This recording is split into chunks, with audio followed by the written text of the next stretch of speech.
Hello everybody, welcome back to Mona Cottage Books. I'm Selby, and today we're going to be talking about picture books, more picture books. So I already have done one video, which I will link, about picture books that I like, and I've got more. There's so many picture books in the world. There's so many great picture books that I could just do many of these videos. But here's just some more.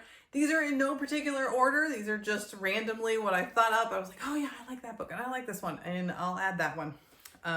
So there's a wide variety of things in here. Just see what you like or maybe what might pique your kids' interest and I will get going. So first I'm going to start off with the ones that I physically have in my hands. And I'll probably start with this one, which is the oldest. So you will notice that this is actually in Dutch, but they do have it in English. I've seen it, I've had it. It just sold on. This is my daughter's version. So this is Little Bear. This happens to be Little Bear with Grandma and Grandpa, but there's Little Bear and there's a variety of them. And it's by Elsa Holmelund Minarik. But if the pictures look kind of familiar, it's because they were drawn by Maurice Sendak. So he's the one who did Where the Wild Things Are. He also was an illustrator for other picture book authors. And so you can see, I really like the illustrations. There's just something about this book. It's simple, it's sweet. Yeah, and again, or if I didn't mention it already, it's a early reader. So if you do have an early reader and you want something that's kind of like, they might be able to read some of the words and you read some other ones, then this is kind of a fun one. Yeah, and there's little gnome guys. And it's just, yeah, there's something about it. It looks very nostalgic and old and I just really enjoy it. So maybe you will too. That's one. Okay, another one. Journey by Aaron Beck. So I actually have an entire, I should probably hold these over here. So I actually have an entire video on, not on this book specifically, but on wordless picture books. So this is an actual wordless picture book. There are no words in this book.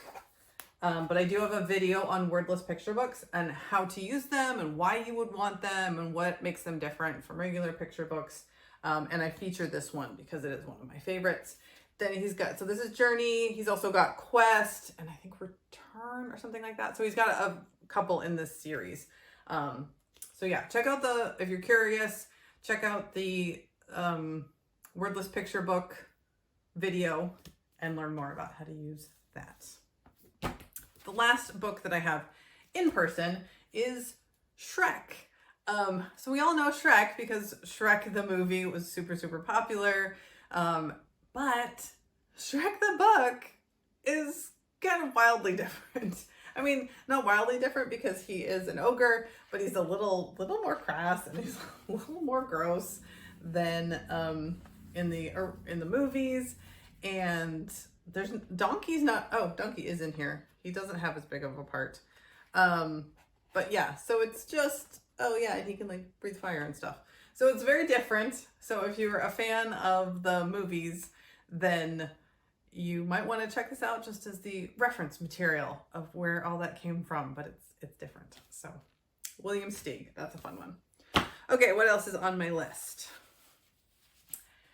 Itty Bitty Kittycorn by Shannon Hale. So Itty Bitty Kittycorn is about this pink fluffy kitten that wants to be a unicorn and it gets ridiculed for it. Like there's like a gecko or something. It's like some lizards are making fun of it. I'm really quite not sure why, but anyway.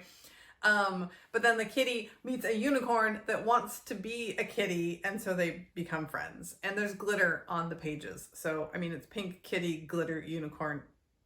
Yeah. I mean, every kid that I saw, I had it in one of my pop-ups. Every kid was just like, I want this. Beautiful. My daughter loves it. It's fun. It's sweet. Happy ending. I recommend. Next up is actually two books from the author-illustrator Emily Winfield Martin. So Dream Animals and Daydreamers. She's got other books, but I like these two. They're picture books, and the stories are generally nice, sweet little stories, but I really love her illustrations. They're so magical and whimsical and beautiful and kind of calming too, that both of these books would be really good bedtime books relax, and then, you know, maybe your kids will have dreams of flying on a sparrow or something like that, because they're just really pretty. On the opposite side, something to rile your kids up and it's really hilarious is Dragons Love Tacos by Adam Rubin.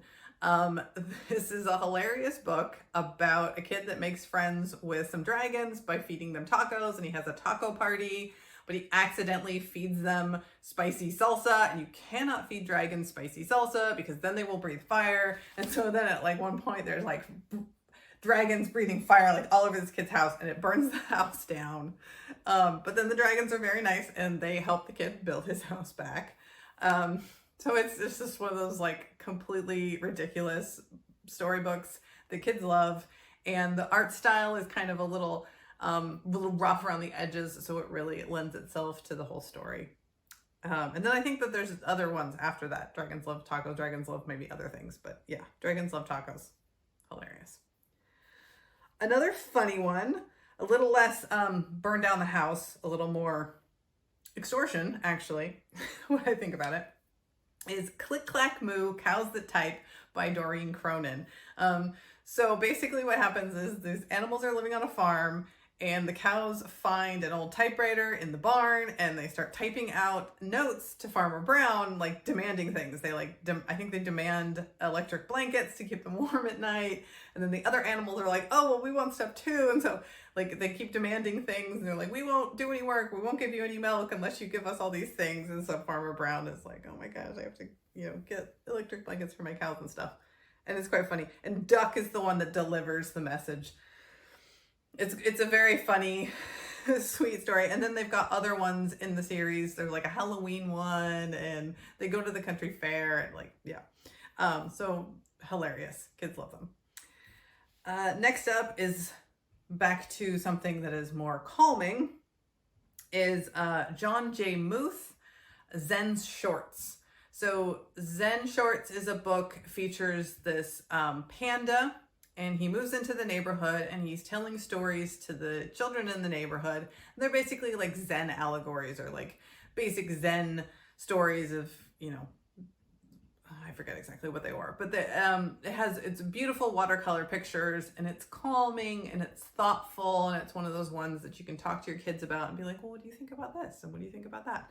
And very beautifully illustrated. So I always remember that. I like that one a lot. And then the last one on the list is Julian is a Mermaid by Jessica Love. So this is a really sweet book about expressing yourself how you want to express yourself. So Julian is a young boy, and he's, I think, on the subway. He sees these ladies that are all dressed up, kind of like mermaids or something, like they're going to a parade, and he's like, oh, I want to do that. And so his grandma takes him and helps him get all dressed up, and then he gets to go to this parade and hang out with these fancy ladies, and so he gets to express himself how he wants, and so it's just a real positive message. So those are the, let's count them, 1, 2, 3, 4, 5, 6, 7, 8 books on my list today. If you have suggestions of picture books that you think I should check out, and you want other people to know how awesome they are, leave it in the comments. Tell me about which one is your favorite of this list. Have you read any of these picture books? Yeah, so if you like videos like this, where I just basically tell you awesome books, like and subscribe, and I will keep doing it.